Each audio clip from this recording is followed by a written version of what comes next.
Razmyn, and this is Nightline, the top stories. Threats against forensic pathologists in Zara's inquest. Retired civil servant arrested.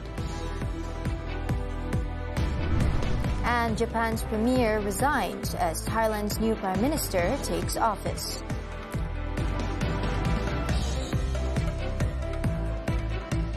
Good morning. We begin the bulletin with this story. Japanese Prime Minister Shigeru Ishiba has announced his resignation as president of the Liberal Democratic Party, LDP, on Sunday, just weeks after its ruling coalition suffered a historic defeat in a July election. Ishiba had initially resisted pressure from within his party to step down, saying he wanted to ensure a tariff deal with the United States was properly implemented.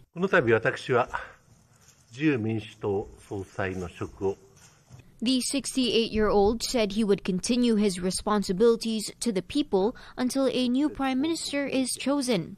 Following this, LDP lawmakers and regional officials are expected to submit a request for a leadership election on Monday, which will proceed if the required majority is reached. Ishiba's resignation deepens the political uncertainty facing the world's fourth-largest economy. Since taking office last October, his coalition has seen major electoral losses that erased its majority in both houses of parliament, defeats fueled by voter anger over the rising cost of living.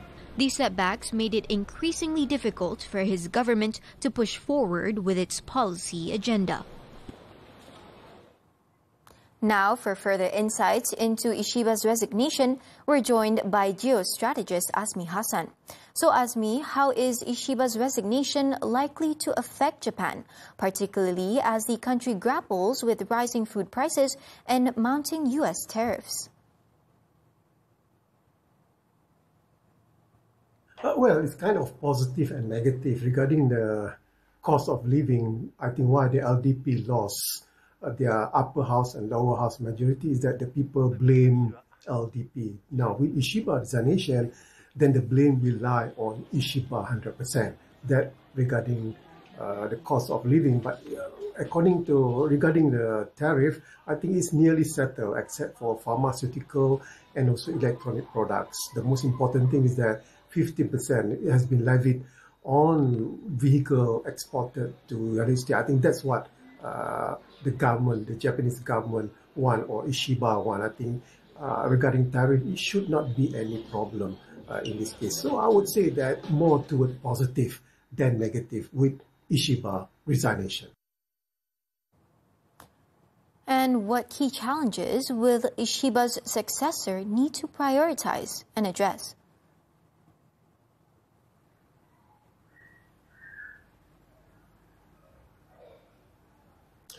Well, as I see it, the biggest hurdle the replacement of Ishiba will face is that to gain the confidence back of the people. That's one thing for sure, but also to cooperate, how to rationalize any policy that will be taken by the new prime minister, because LDP lost their majority both in the lower house and also the upper house. I think that's the biggest challenge, how to work out with the opposition, how to work out with the other party in order to secure the majority vote. I think that's the most critical problem that the new replacement of Ishiba will be facing.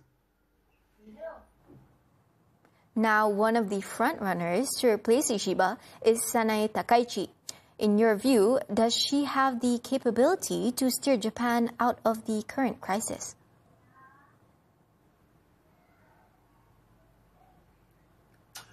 Yes, true enough. The favorite candidate for the time being is Takaichi, where she lost during the presidential tussle with Ishiba last October.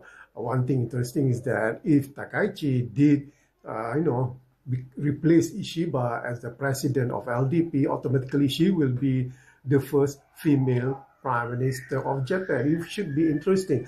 But policy-wise, Takaichi is very cautious, especially on fiscal policy. Not unlike Ishiba, who is, I would say, free run regarding the fiscal policy. So I think it will be interesting for Takaichi to be not only as the first female president, but how she handled the cost of living via the fiscal policy in this case. Thank you for joining us, Azmi. In other news, Thai tycoon Anutin Chanvirakul took office as Prime Minister on Sunday, with the cannabis championing conservative ousting the country's dominant political dynasty and setting the course for elections early next year. Anutin previously served as Deputy Prime Minister as well as Interior and Health Minister, but is perhaps best known as the architect of Thailand's 2022 cannabis decriminalization. Speaking to the media, he called for cooperation as he assumed office after receiving formal endorsement from King Maha Vajiralongkorn at a ceremony held at his Bumjai Thai Party headquarters in Bangkok. ซึ่งก็หมายถึงรัฐมนตรีทุกคนจะทำงานโดยยึดความถูกต้องของกฎหมายเป็นหลักเท่านั้นและผมขอย้ำนะครับจะไม่มีการแทรกแซงกระบวนการยุติธรรมตามที่มีผู้ห่วงใยตามที่มีผู้กังวลแต่จะปล่อยให้กระบวนการยุติธรรมได้ทำงานด้วยกลไกซึ่งกำหนดไว้ใน He is now Thailand's third Prime Minister in just 2 years, tasked with leading a coalition on the condition that Parliament be dissolved within 4 months to pave the way for fresh elections. The move ends the dominance of the Shinawat-led Pheu Thai Party, which has led the premiership since the 2023 election.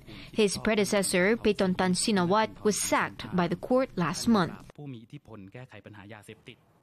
Back home, a retired civil servant has been arrested in connection with threats made against a forensic pathologist who testified at the inquest into the death of Zara Khairina Mahathir.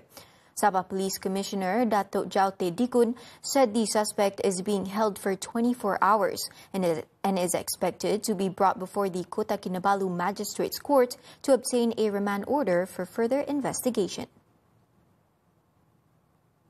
The suspect, a 61-year-old local man, was detained at around 7 a.m. on Sunday following a Facebook post made under the account name Among Kamarudin. The post allegedly contained criminal threats against Dr. Jesse Hugh as well as elements of network service misuse. Police also seized a mobile phone which upon inspection confirmed the suspect was the owner of the account that posted the threats. The case is being investigated under Section 507 of the Penal Code and Section 233 of the Communications and Multimedia Act. On Saturday, Dr. Hugh had lodged a police report over threats she received online, believed to be linked to her 2-day testimony in the inquest proceedings. Meanwhile, Communications Minister Dato' Fahmi Fadzil described the actions of certain parties misusing social media to spread slander, shame individuals, and issue criminal threats as excessive, citing a recent example of a death threat against the first witness in Zara's inquest, forensic pathologist Dr. Jesse Hugh, which has led to the arrest of a former headmaster in Semporna, Sabah. Fahmi stressed that the misuse of social media to threaten the safety of others is unacceptable. Contoh yang saya amat kesali, bekas guru besar sebuah sekolah di Semporna telah ditangkap kerana mengeluarkan satu kenyataan dalam media sosial bersifat ugutan jenayah yang inginkan Dr. Jesse Hugh, saksi pertama dalam inquest arwah Zara, itu dibunuh. You have to draw a line. This is too much. Fahmi added that police and the MCMC will continue to take firm action against any party, including political cyber troopers who spread false claims linking Zara's death to prominent figures when it is completely untrue.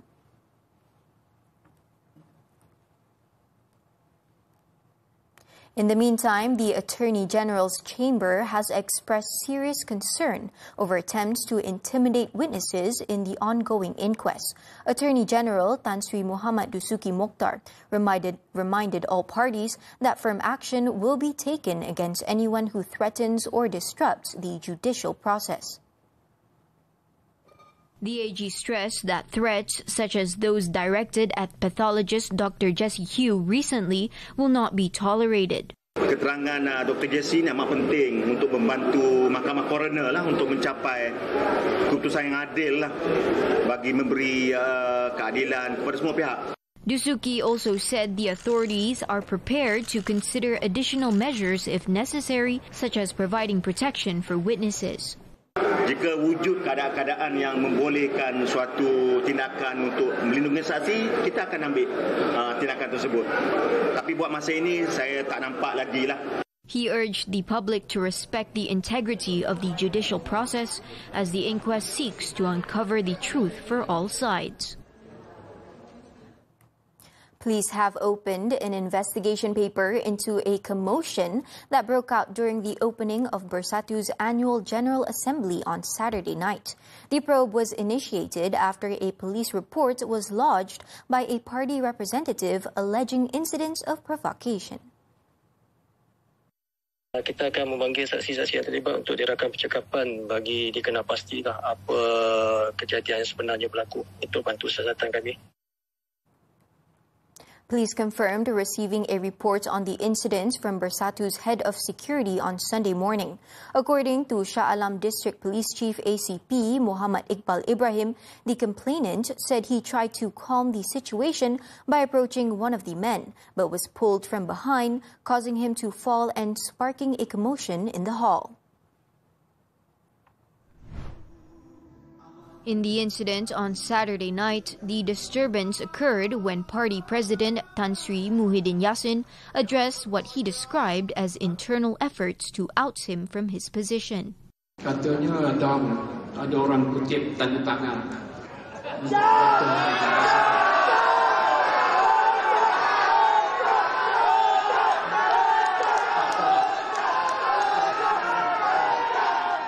adalah satu tindakan saya lakukan canggah dengan penambahan.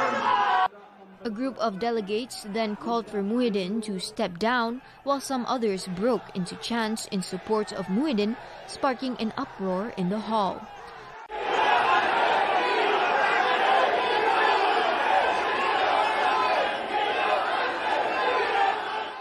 However, the situation was brought under control and order was restored not long after.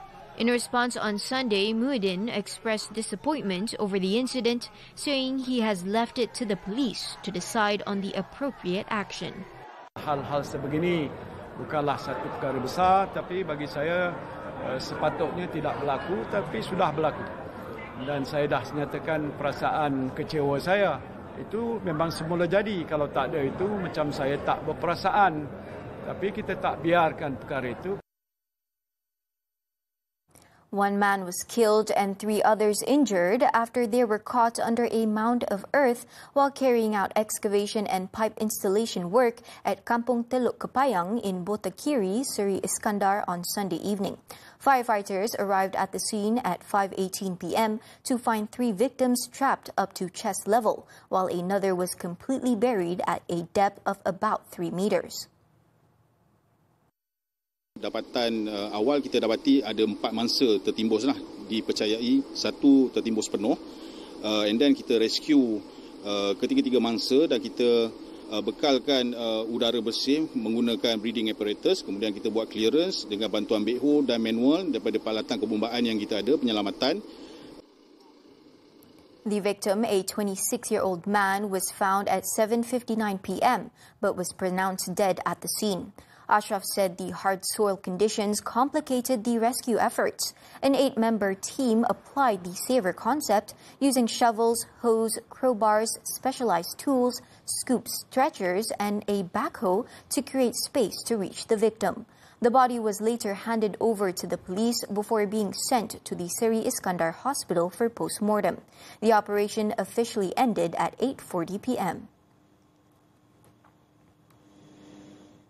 Visual art has long been a medium for expression and symbolism, but when created by neurodivergent artists, each brushstroke offers a unique glimpse into how they experience and interpret the world.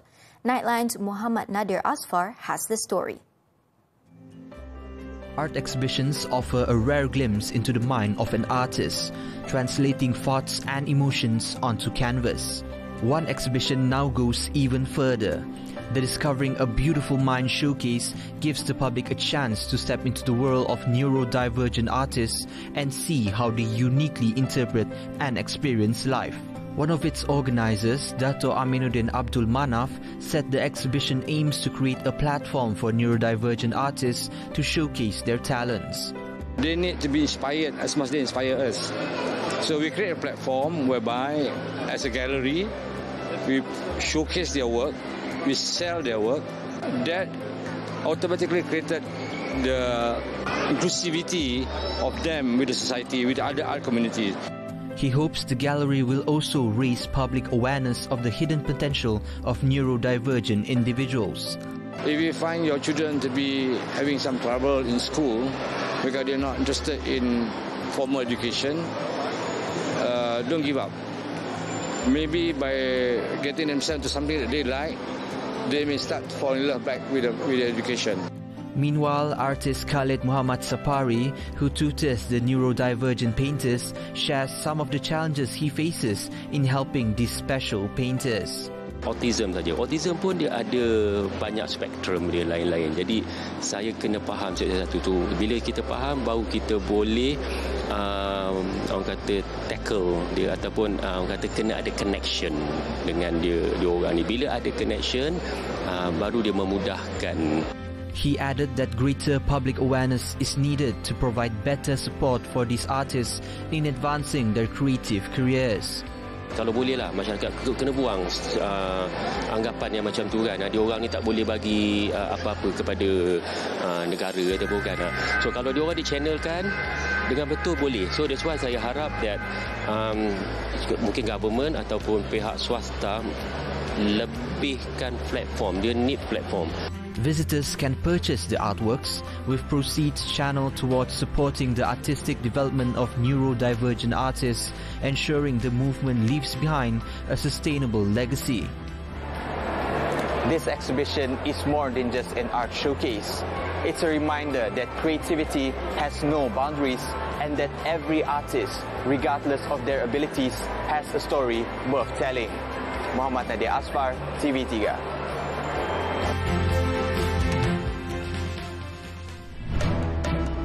Police nabbed 6 linked to cop shooting suspect. More from the local front after this breather.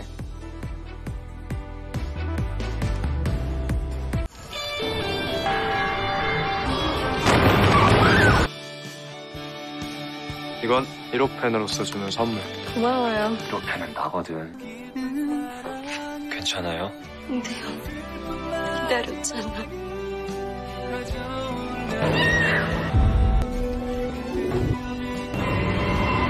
18 Again setiap Rabu hingga Jumaat 11 malam di slot Cam Sarang TV3 dan stream sekarang melalui Tonton. Cari hotel dengan hiburan terbaik. Sure, Kalau datang ke Love Hotel, boleh saya bantu? Dramacation paling kecoh bermula di sini. Bantu! Ku genggam tangan yang membara. Boleh saya bantu? Musim kedua, Jumaat dan Sabtu, 9 malam. Di Lestari TV3 dan stream 24 jam lebih awal ditonton. Gak bisa langsung berhenti gitu aja. Tahu nggak kenapa senja itu menyenangkan? Kadang ia merah merekah bahagia, kadang ia hitam gelap berduka. Tapi langit selalu menerima senja apa adanya.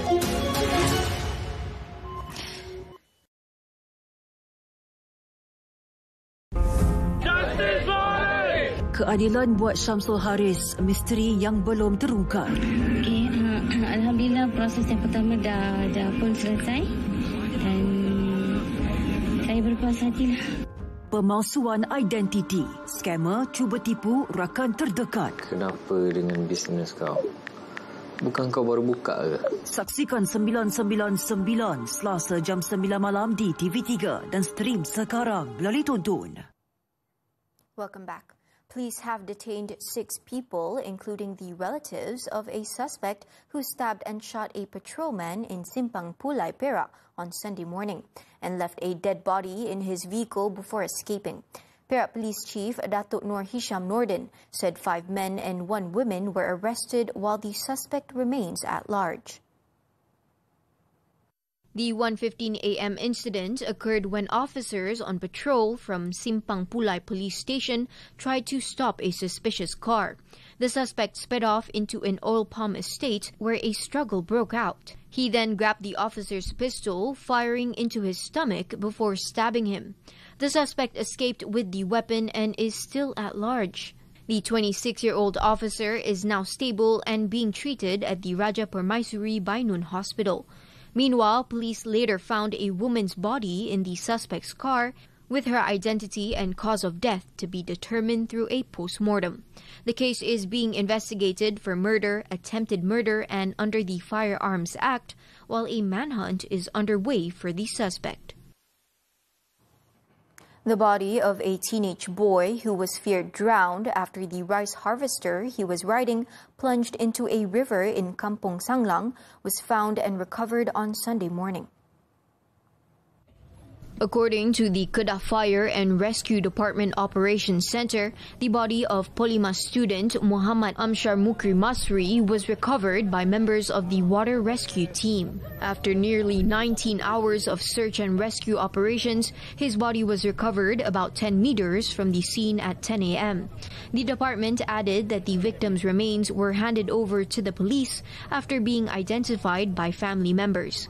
The 18-year-old was buried at the Sanglang Islamic Cemetery after Asr prayers. He is believed to have drowned after a rice harvester he was riding with 3 friends plunged into a river at Kampung Sanglang around 3 p.m. on Saturday. While the others managed to swim to safety, Amshar was seen struggling before completely disappearing. A man has been remanded after crashing into 2 police officers who were managing traffic along Jalan Johor Bahru, Air Hitam on Sunday. The 4 a.m. incident occurred while the officers were directing traffic at an earlier accident scene. Johor Bahru North District Police Chief ACP Balveer Singh said the crash occurred after the driver allegedly lost control of his car and rammed into 2 police patrol motorcycles.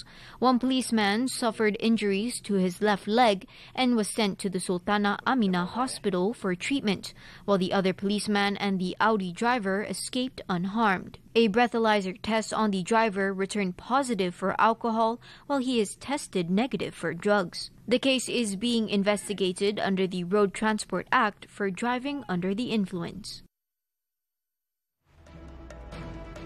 Zionist forces continue its relentless attacks on Gaza. The details when Nightline returns. Buatnya dia kahwin betul-betul lah. Baru padam muka kat kita masa tu. Nak nangis saya mata darah pun dah tak guna dah. Abang tak kisah kalau nak kahwin dengan Nisa. Nisa fikirkan. Tapi Nisa, aku masih sayangkan kau, faham tak? Sebagai adik kan? Akak, Vero pasti tahu.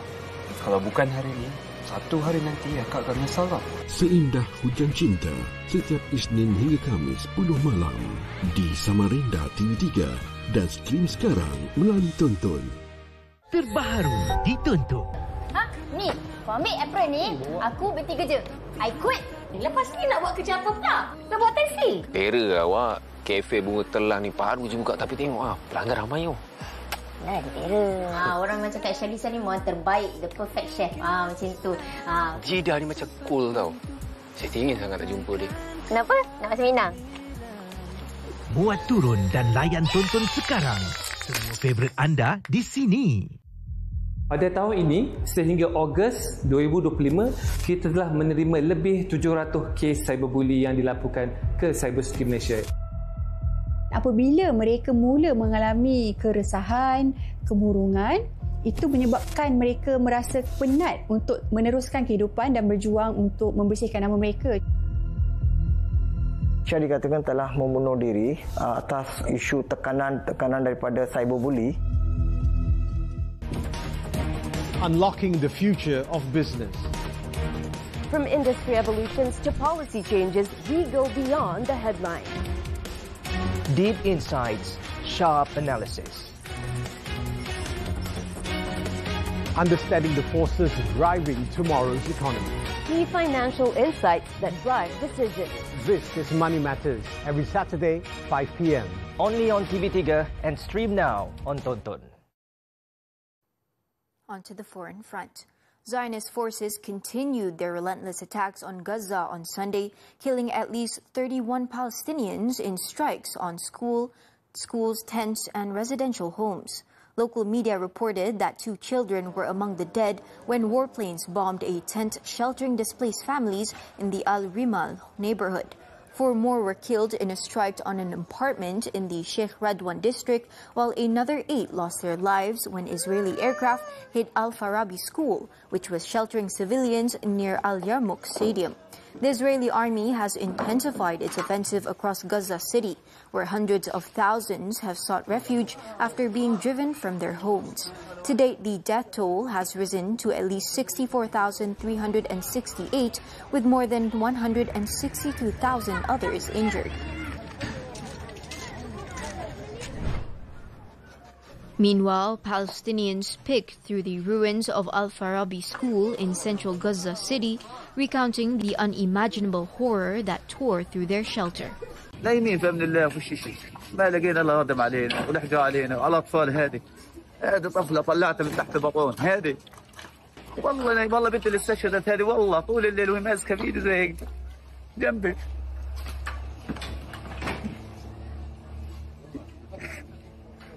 اطفال زي هذه ايش ذنبهم؟ ايش ذنبهم تنزل عليهم سبوه في بطون؟ ايش ذنبهم الاطفال اللي زي والله طلعتها تحت غضب. والله تحت البطون طلعت وبتسيخ البنت. يعني صاروخين اخترقوا الطابق الثاني نزلوا على الطابق الارضي فرغ الطابق الارضي كله بما فيه بالنازحين.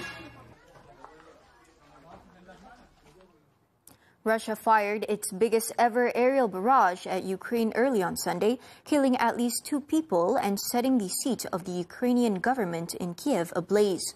According to the Ukrainian Air Force, Moscow's forces launched a total of 810 drones, 4 ballistic missiles and 9 cruise missiles.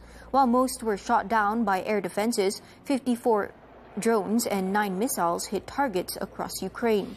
That surpasses the size of a July attack that was previously the largest of the war, which began with Russia's full-scale invasion of its neighbor in February 2022.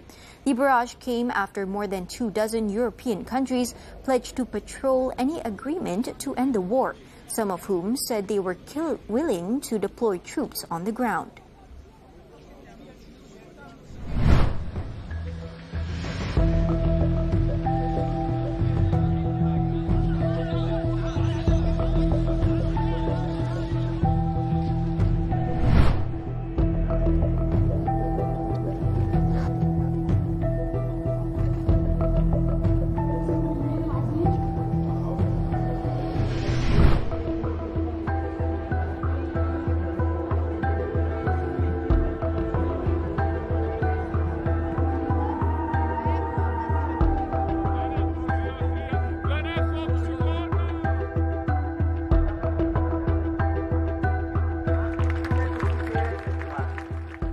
On to sports now, the 2025 World Wushu Championships in Brazil. Malaysia's golden run in Brasilia gathered pace on Saturday as Lee Jia-rong delivered the nation's 4th title.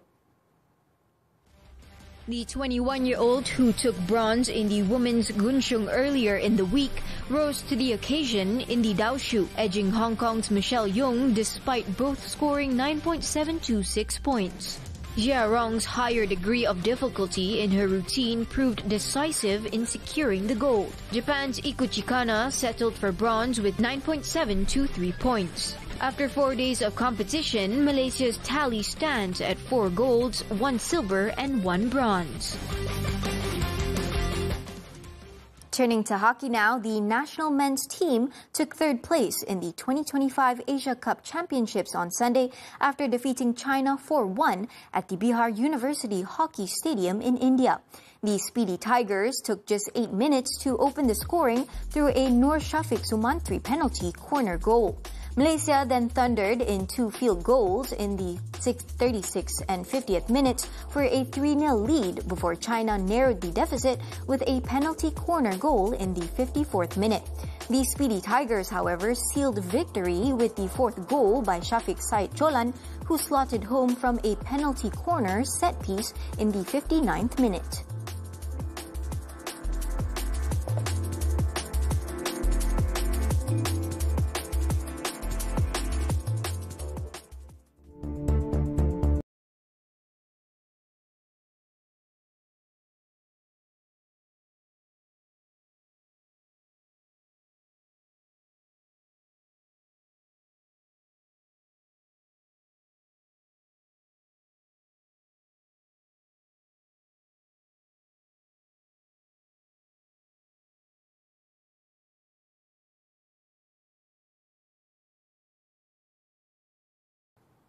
And that concludes Nightline this time around.